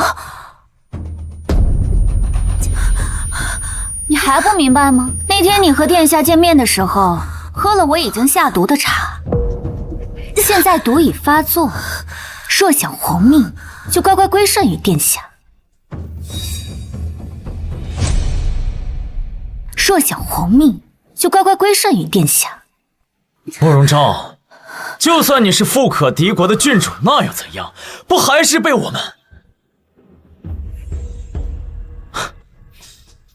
我们殿下玩弄于股掌之中呢？哼，慕容姑娘，别担心，只要你乖乖听我的吩咐，本王就赐你解药，保你无碍。殿下，你把自己手上的兵马都给了萧北辰，让他带人去刺杀太子。你可知那些兵马究竟去了何处？你这话什么意思？镇北虎符已经交给了我，我在变卖家产的时候，已经将镇北虎符送了出去。你猜猜，是送到了哪里？什么？你把兵符送到了太子手上？不错，黑甲军精锐已经接到了军令，现在已经秘密换装守护军城。你猜，你的兵马遇到了黑甲军的兵马，会是发生怎样的状况？贱人，给我杀了他！找死！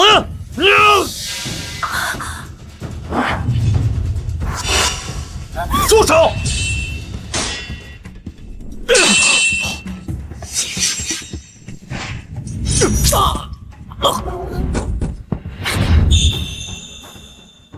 镇北侯，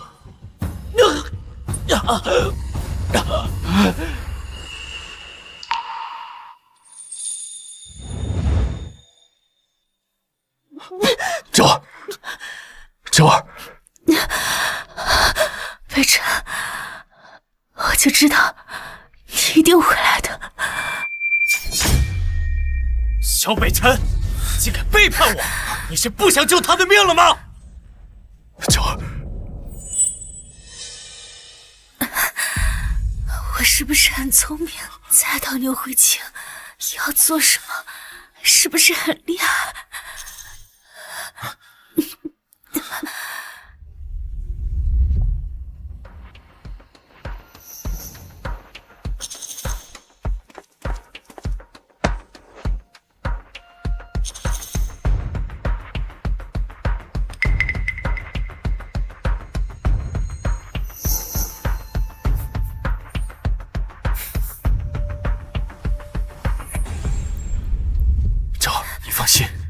一定会找到解药救你。解药在哪儿？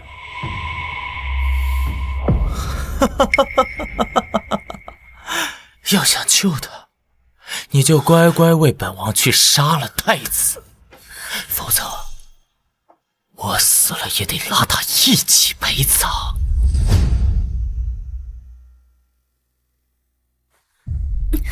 怎么样，萧北辰，想好了吗？是归顺于本王，和他双宿双飞，周儿，还是看着你心爱的女人死在你的怀里？这是最后的机会了。周儿，周儿，没事，我没事。北辰，你救过我一命，我已经多活了3年，哪怕只是和你相爱1天，已经是上天对我的眷顾了。周儿，别说了。萧北辰，他体内毒发的时辰马上就要到了，你再犹豫，神仙也救不了他了。北辰，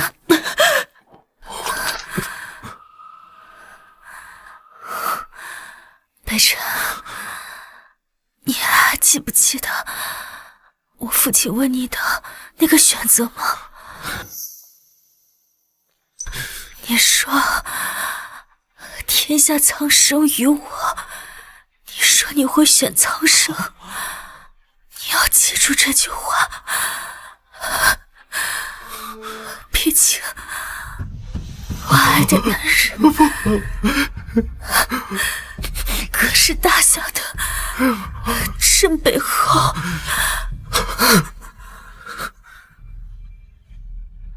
好，慕容昭，你要成全他，那我就成全你。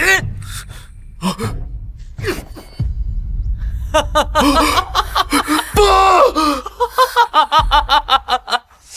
我看你现在还怎么救他？杀了本王又如何？本王就是要让你在今后的日子里痛不欲生。传令下去，二皇子意图谋反，黑甲军奉旨缉拿，若有违抗者，杀无赦。是。是。放开我！放开我！放开我！你赢了本王又如何？没了解药，你只能看着你心爱的女人死在你的怀里。阿香，带走！周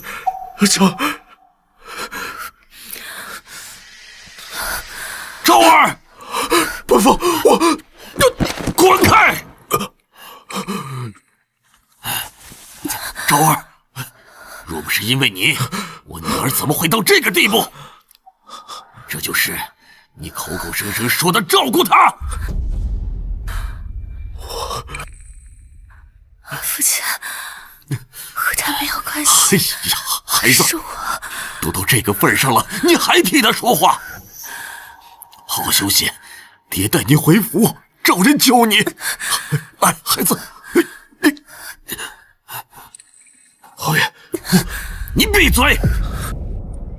萧北辰，我女儿如果说有个什么3长2短，就算拼了我这条老命，我也一定要让你付出代价。周儿，爹带你回家。太子殿下，太子殿下，不要再以虚礼，快，我请了太医院院守李太医，请他为慕容郡主解毒要紧。好。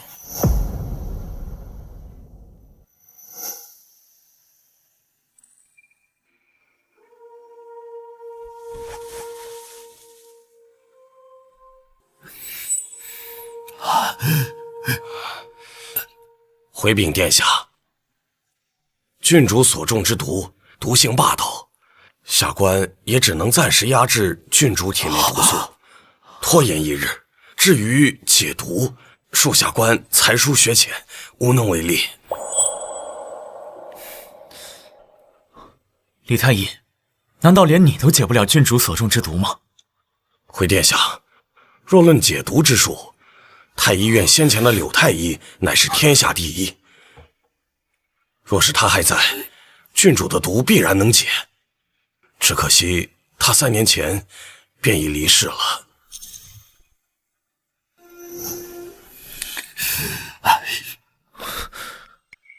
为什么会这样？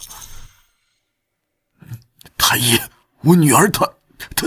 侯爷，郡主毒发最晚不会超过今晚，侯爷还是早为郡主做准备吧。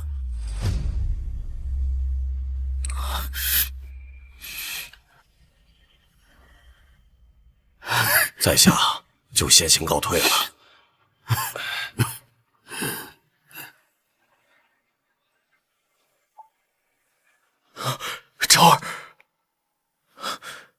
昭儿，你醒了。太医说了，只要你好好休养几日，便能痊愈。太医说的话我都听见了，你不用哄我开心。不会的，不会的，一定会有办法的。如果真的不能把你留下，那我就陪你一起走。堂堂真背后，说话怎么还跟小孩子一样？不，对大夏，对苍生，我以仁至义尽。接下来我要做的就是陪着你，哪怕是黄泉路上，我也陪你一起走。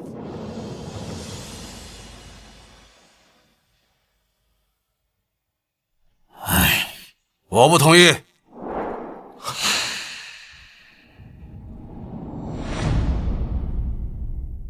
我不同意。祖母，爹，你们怎么来了？我们再不来，萧家就断后了。不要乱发脾气。北辰啊，二皇子谋反，这么大的事情，你也跟家里说一声。之前半斤催你几次，催你回家定亲，你也不肯，是不是？这次忙完之后，又要不打声招呼就回去了。是。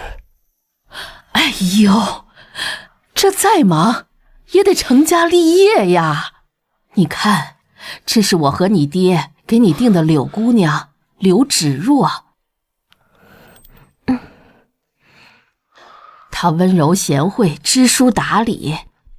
等你回北地之前，和她成亲，也了却我和你爹的一片心意呀。不瞒祖母，我已有心上人。此生我非她不娶。你起来吧，萧北辰，你好啊！嘴里边口口声声说非我家昭儿不娶，这背地里竟让侯府为你另找他人成亲。伯父，这是个误会，我真的不知道我家里私底下给我定了亲事。北辰，这到底是怎么回事？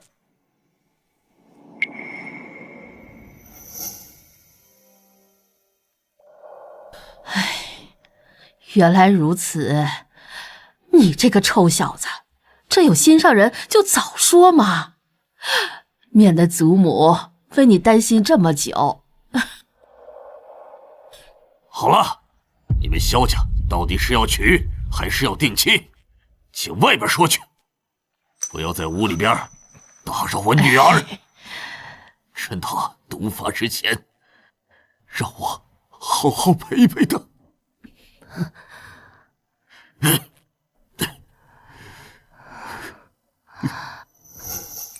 此毒可解。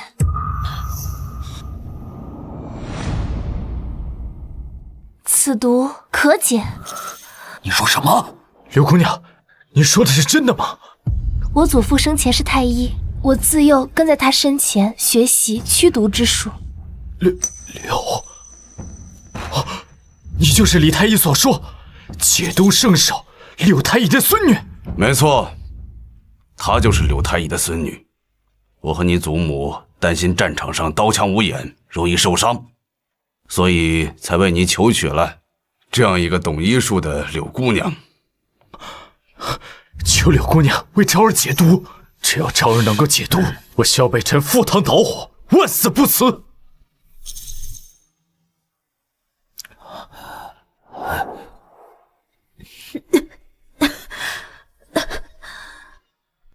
请各位先出去，我要为郡主针灸去毒。昭儿，你听到了吗？柳姑娘能为你解毒。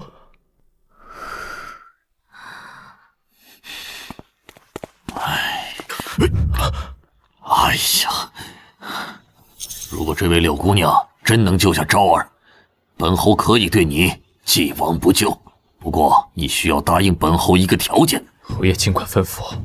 从今以后，你与我家昭儿不能再有任何瓜葛，永不相见。侯爷，我意已决。待昭儿痊愈之后，就请陛下为她选一个可靠安稳的郎君赐婚。你若是真心对她，就不要再去找她。北辰，慕容侯爷说的有道理。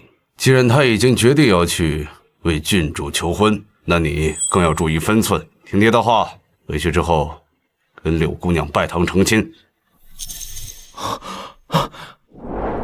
柳姑娘，我女儿怎么样了？柳姑娘，昭儿怎么样了？郡主的毒我已经解了，她现在已经醒过来，只要这几日多加休息，身体并无大碍。好啊，多谢柳姑娘救命之恩。柳姑娘，感谢你救了我家昭儿啊！我慕容楚日后定当重谢。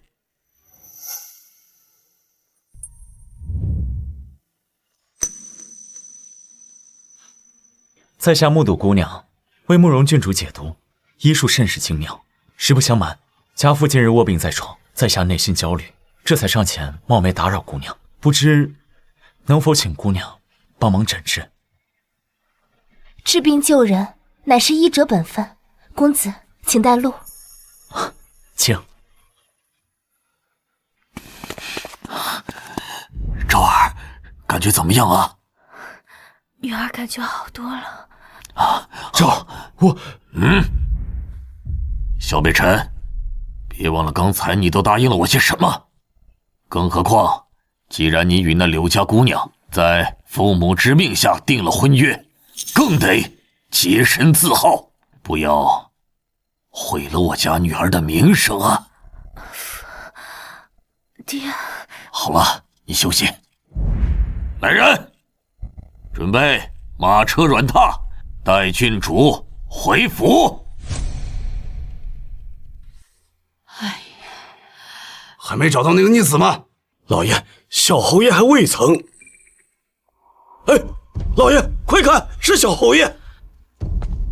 乖孙儿，你这几日好像失魂落魄一样，可吓死祖母了。是孙儿不孝，让祖母担心了。哎呦，北辰，既然慕容侯爷已经要为郡主请陛下赐婚，另择良配，你又何必强求呢？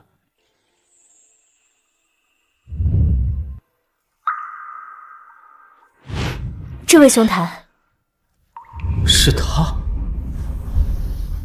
你可愿意娶我？我愿意。我爱的男人，可是大夏的镇北侯。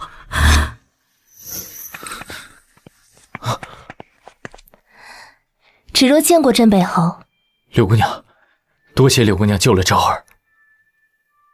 柳姑娘容貌品德皆是世间良配，只是萧某心中已有意中人，不敢高攀。小侯爷，我此次前来其实是为了……侯爷，不好了！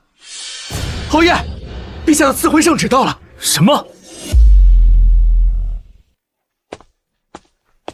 昭儿，喝点参汤。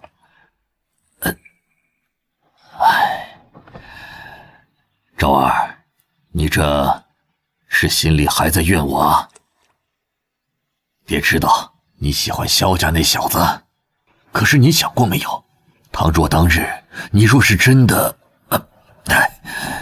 你让爹死后该怎么跟你娘交代呀？更何况那柳姑娘对你有救命之恩，现在萧家的侯爷想让那柳姑娘嫁给萧北辰，难道你真的要和自己的救命恩人抢亲不成？唉，爹知道你心里不舒服，可这便是无常人生啊！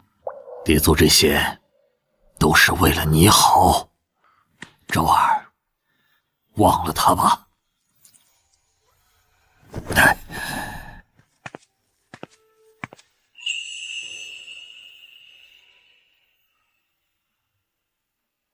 所以，你刚才着急赶我走，是担心我？你可愿意娶我？我愿意。我对大夏，对苍生，我已仁至义尽。接下来我要做的就是陪着你，哪怕是黄泉路上，我也陪你一起走。小姐，小姐，陛下的赐婚圣旨到了。什么？这定是父亲去向陛下为我和柳姑娘赐的婚，这可怎么办？其实啊，今日是我北辰对不起姑娘，我定会向陛下言明，不损姑娘清誉。哎，萧北辰！哎呦，算了，愿你们有情人终成眷属。定是父亲去向陛下求的赐婚旨意，想让我彻底断了这份心思。哎，小姐，你去哪儿？小姐！是啊，老爷，不好了，小姐跑了！什么？快追！来人，把那个逆子给我抓回来！是。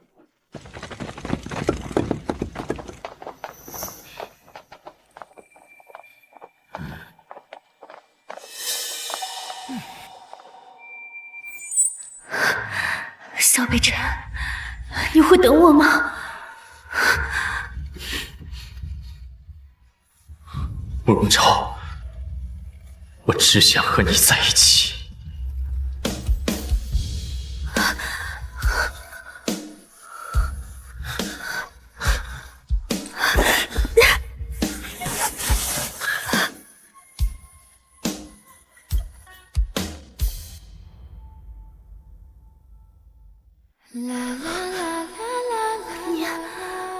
慕容昭，我心悦于你，不管是以前还是现在，我只愿你一人。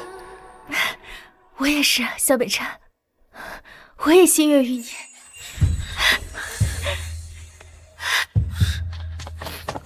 北辰，你可知自己在做什么？乖孙子，这圣旨已下，你可不能做傻事啊！昭儿，你莫不是要违背陛下的旨意？父亲，苏母，我今生只会嫁萧北辰一人。你二位请恕孩儿不孝，我萧北辰今生只娶慕容昭一人，一生一世永不分离。你们说的，咱家怎么听不懂啊？陛下就是要给你二人赐婚的。什么？什么？什么？所以你们没头没脑的跑个什么劲儿？哎呦，累死咱家了！这是什么意思啊？陛下怎么会？我也不知道。现在，小侯爷，慕容郡主，能听我把话说完了吗？所以，你的意思是，陛下是要为我和昭儿赐婚？不然呢？陛下念在我治病有功，特赐我一桩心愿，我思来想去，倒不如成人之美。谢谢你，柳姑娘。是我谢谢你才对，若不是那日我救了你，我也不会找到自己的良人。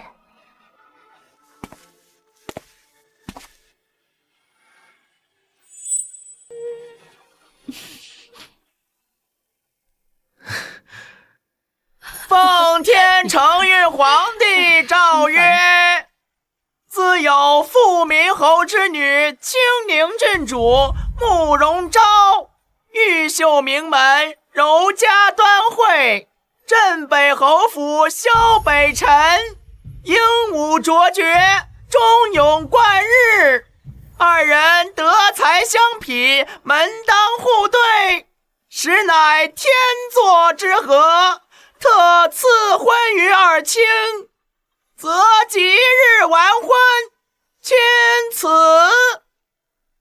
唯愿岁岁相守，与卿永不相离。